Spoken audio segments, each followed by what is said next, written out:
its airspace, but denied the reports of casualties. The strike comes amidst heightened tensions between the nuclear-armed neighbors after a militant attack killed 40 Indian troops in the disputed Kashmir region earlier this month. The Indian Foreign Secretary accused Pakistan of failing to take concrete action to dismantle the camps that arm and train hundreds of jihadis on its soil. He said Delhi acted on, quote, credible intelligence that Pakistan-based militants were plotting further suicide attacks across India. In the face of imminent danger, a preemptive strike became absolutely necessary. In an intelligence-led operation in the early hours of today, India struck the biggest training camp of the Jaish-e-Mohammed in Balakot. In this operation, a very large number of Jaish-e-Mohammed terrorists, trainers, senior commanders, and groups of jihadis who were being trained for Fidaiin action were eliminated. Let's get the very latest now from our correspondent, Nimisha Jaiswal, joining us from Delhi. Good morning to you, Nimisha. Can you tell us some more about these strikes, and does this mark a dangerous escalation?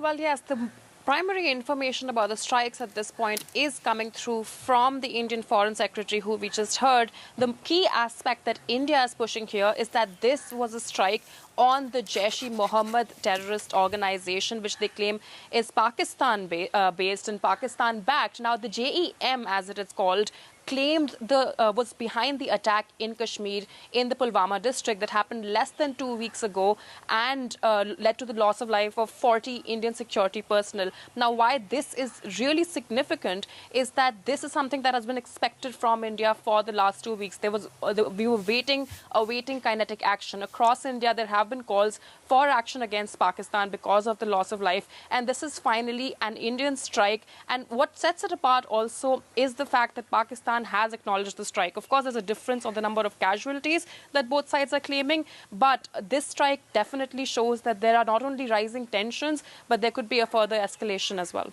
Okay, a further escalation. There have been other strikes, haven't there? How's this different? Could we expect more strikes then?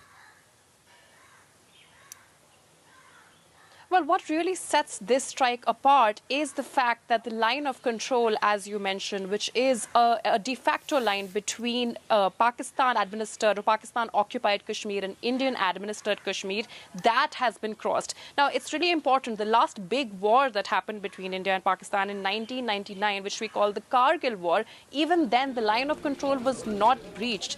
This attack, once verified, the place where India says that this attack has happened is far into Pakistani territory. So this is significant because, if true, India has actually entered and done a strike across the LOC in Pakistani territory, which is why this escalation is expected. The last time, what sets this apart is that in 2016, Pakistan denied that an attack happened. This time, Pakistan has acknowledged it. Does this mean that Pakistan will be forced to respond? Already, Pakistani social media and media have started making calls. So this is definitely something that we'll have to